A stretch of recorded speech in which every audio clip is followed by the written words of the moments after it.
हरे कृष्णा। क्या आप जानते हैं कि वे कौन मनुष्य है जो भगवान श्री कृष्ण की शरण ग्रहण नहीं कर सकते? तो आइए हम जानते हैं, भगवत गीता में भगवान उनके बारे में बता रहे हैं। उससे पहले हम गुरु और भगवान के श्री चरणों में प्रणाम करेंगे।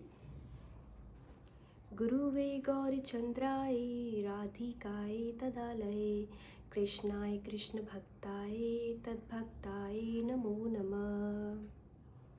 हरे कृष्णा।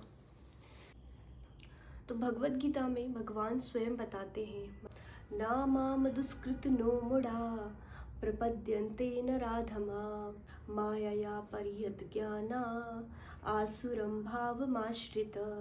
जो निपट मूर्ख है, जो मनुष्य अधम है, जिसका ज्ञान माया के द्वारा हर लिया गया है और जो आसुरी नास्तिक प्रकृति को धारण करते हैं, ऐसे दुष्ट, ऐसे मनुष्य भगवान की शरण ग्रहण नहीं कर सकते। तो ये 4 प्रकार के जो मनुष्य है वो भगवान की शरण ग्रहण नहीं कर सकते। पहले वो हैं जो मूढ़ है, मूर्ख है, वो भगवान की शरण ग्रहण नहीं कर सकते।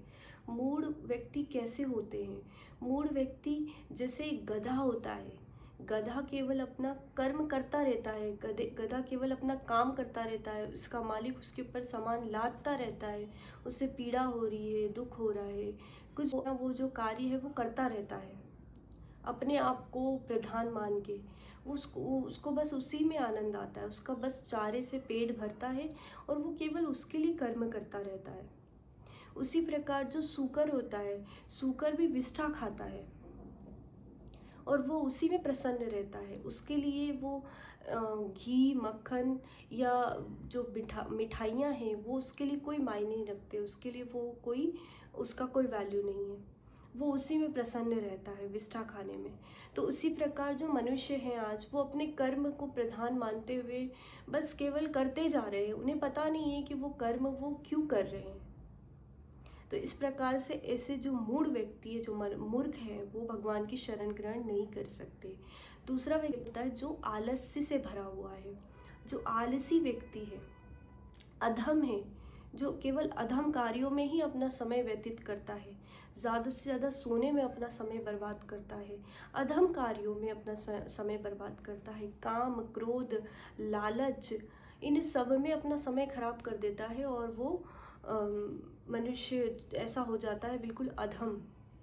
जैसे माँ के गर्भ में, हमारे शास्त्रों में ये बताया गया है कि जब माँ के गर्भ में कोई बालक या बालिका होती है, जब तो वो उसको बहुत असहाय पीड़ा होती रहती है गर्भ में।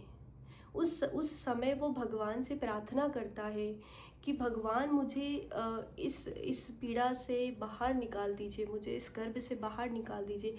मैं केवल और केवल आपकी ही प्रार्थना करूँगा, आपकी ही पूजा करूँगा, पूरा जीवन आपको ही मैं प्रदान कर दूंगा। लेकिन जैसे ही वो माया के वशीभूत होता है, जैसे ही वो बाहर आता है और वो ये सब भूल जाता है और वो अधम कार्यों में अपना समय बर्बाद करता रहता है। अब तीसरा भगवान बता रहे हैं, तीसरा मनुष्य कौन सा होता है? तीसरा मनुष्य है जो कि बहुत इंटेलिजेंट है, बुद्धिमान है वो व्यक्ति बहुत। वो व्यक्ति भी भगवान को नहीं समझ पाता है, वो भगवान के निकट नहीं पहुंच पाता है, क्योंकि उसके अंदर जो उसके बुद्धि है उसको माया ने हर लिया है, उसके ज्ञान को माया ने हर लिया है। उसकी जो बुद्धिमत्ता है उसी को वो भगवान समझता है। वो समझता है कि मैं इतना बुद्धिमान हूँ, मैं वैज्ञानिक हूँ, मैं इंजीनियर हूँ, मैं डॉक्टर हूँ, या मैं कोई साहित्यकार हूँ, या मैं कोई कवि हूँ। तो वो जो उस पोजीशन को वो अचीव करता है अपनी बुद्धिमानी से, वो उसमें ही अपना सब कुछ उसी को मानता है और वो भगवान को, ईश्वर को नहीं समझ पाता है। तो ऐसा व्यक्ति भी भगवान की शरण ग्रहण नहीं कर सकते। 4th कैटेगरी भगवान ने बताई है। 4th कैटेगरी वो होती है जो आसुरी लोग होते हैं, मतलब आसुरी प्रवृत्ति के होते हैं। उनका जो नेचर होता है वो आसुरी होता है। बहुत ज़्यादा क्रोध, काम वासना और लालच, ग्रीड, इन सब चीज़ों में ही वो उलझे होते हैं। इन चीज़ों से वो बाहर ही नहीं निकल पाते हैं। ऐसे आसुरी आसुरी उनके गुण होते हैं, जैसे किसी का नुकसान करना, किसी के हक को छीन लेना, बहुत लालच करना, किसी को पीड़ा पहुंचाना। इस तरीके की आसुरी प्रवृत्ति होती है।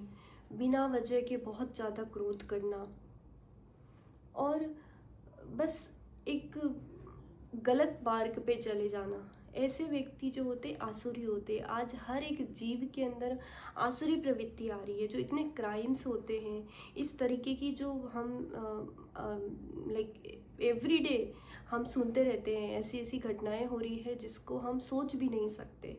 तो ये जो कार्य जो करते हैं वो आसुरी प्रवृत्ति के मनुष्य करते हैं। उनके उनके दिमाग में, उनके दिल में बस यही रहता है कि वो कब कुछ ऐसे गलत कार्य करें, गलत चीज़ें करें जिससे किसी का नुकसान हो। ये ऐसे आसुरी प्रवृत्ति के लोग होते हैं जो भगवान की शरण ग्रहण नहीं कर सकते। तो इसलिए अब आपको यह सोचना है कि आप किस श्रेणी में आते हैं। अगर आप ये चारों कैटेगरी में नहीं आना चाहते तो भगवान कृष्ण की शरण ग्रहण कीजिए, भगवान कृष्ण के शरणागत हो जाइए। अगर ये आपके मन में ये बात आती है, आपके मन में ये विचार आते हैं कि हम भगवान श्री कृष्ण की ही क्यों शरण ग्रहण करें। सभी अलग अलग देवी देवताओं को अपना इष्ट मानते हैं, सभी अलग अलग देवी देवताओं से अपना अपना पूजा आराधना साधना करते हैं। लेकिन हमें ये समझना है कि ईश्वर कौन है। हमें सभी देवी देवताओं का वही सम्मान करना चाहिए जो भगवान का सम्मान करते हैं। जिस तरीके से हम उनकी पूजा अर्चना करते हैं, हमें सभी को प्रणाम करना चाहिए। लेकिन ईश्वर कौन है, परमात्मा कौन है, वो शिव जी स्वयं बता रहे हैं। पद्म पुराण में प्रमाण आता है, शिव जी स्वयं कृष्ण से कह रहे हैं, कृष्ण कृष्ण जगन्नाथ, कि कृष्ण आप ही जगत गुरु है, आप ही जगन्नाथ है, आप ही सभी जीव, शारीरिक ब्रह्म, सभी देवी देवताओं के ईश्वर हैं आप ही, और आप ही पुरुषोत्तम हैं। भगवान शिव जी पार्वती जी के संवाद में भी आगे बताते हैं, पार्वती जी से बताते हैं कि नास्ति विष्णु परम धाम, नास्ति विष्णु परम तपः, नास्ति विष्णु परम सत्यम, नास्ति विष्णु परम ध्यानम। इस तरीके से शिव जी बता रहे हैं पार्वती जी से कि भगवान विष्णु से बढ़कर कोई धाम नहीं है, भगवान विष्णु से बढ़कर कोई सत्य नहीं है, और भगवान विष्णु के मंत्र से बढ़कर कोई मंत्र नहीं है, भगवान विष्णु के ध्यान से बढ़कर कोई ध्यान नहीं है।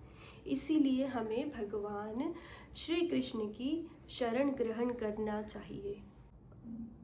यही एक जीव का उद्देश्य होना चाहिए, और इसी से एक जीव का उद्धार हो सकता है। और हम अपने जीवन में केवल गधे की तरह या फिर सूकर की तरह नहीं होंगे। हम अपना कर्म जो भी करेंगे वो भगवान के श्री चरण कमलों में समर्पित करते हुए करेंगे।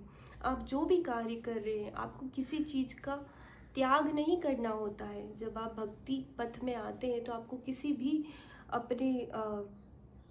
अपनी स्टडीज़ का या अपने करियर का या अपने माता पिता का, आपका किसी का आपको त्याग नहीं करना है। आपको भगवान के शरणागत होना है, एक सही सत्य मार्ग पर चलना है, सही ज्ञान ग्रहण करना है। इस प्रकार से कोई अधर्म नहीं होगा, और जब अधर्म नहीं होगा तो कोई भी ऐसे क्राइम्स और ये कोई भी कमिट नहीं करेगा। तो आपसे मेरी प्रार्थना है कि सभी श्री कृष्ण की शरण ग्रहण कीजिए। हरे कृष्णा।